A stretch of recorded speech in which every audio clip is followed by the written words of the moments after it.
আমার জন্মদিন ছিল গত ২৫ ডিসেম্বর। সেদিন নেইমারের মা নিজে কেক এনে তার বাড়িতে আমার জন্মদিন উদযাপন করেন। নেইমারের বাবা আমাকে একটা বাসাও দিয়েছেন, পিচের পাশে, নেইমারের জন্মস্থানের কাছে। সাও পাওলোর মগি দাস পরুজেস এলাকায় ৩ সন্তান ও স্ত্রীকে নিয়ে বেশিরভাগ সময় থাকি আমি।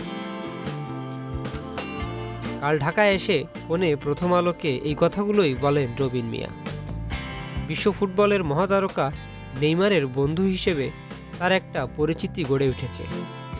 রবিনের বাড়ি বাংলাদেশের কিশোরগঞ্জের ভৈরব উপজেলার গাজীরটেক গ্রামে। বয়স এখন ৩৪। ফুটবল খেলতেন রবিন। ব্রাজিলে যান ১৭ বছর আগে। একসময় ইচ্ছা হলো নেইমারের সঙ্গে কোনো না কোনোভাবে দেখা করবেন। হুট করে একদিন জোয়াও সেলসোর সঙ্গে দেখা হয় তার। এই সেলসো হলো নেইমারের ছোটবেলার বন্ধু। সেলসোকে তিনি নেইমারের সঙ্গে দেখা করার কথা বলেন। সে তাকে আশা দেয়। কয়েক মাস পর সেলসো তাকে নিয়ে যান প্যারিসে। নেইমার তখন পিএসজিতে খেলছেন। সেলসো তাকে নেইমারের বাসায় নিয়ে যান। প্রথম দেখায় নেইমারকে নিজের কথা, বাংলাদেশের কথা বলেন রবিন। সব শোনেন নেইমার। তার আগ্রহ তৈরি হয় রবিনকে নিয়ে। রবিন স্প্যানিশ, পর্তুগিজ সহ বেশ কয়েকটি ভাষায় কথা বলতে পারেন।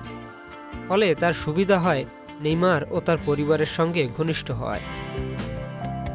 প্যারিসে নেইমারের সঙ্গে প্রথম দেখা হওয়ার দিনই নেইমারের বাবা নেইমার সিনিয়রের সঙ্গে তার পরিচয় হয়।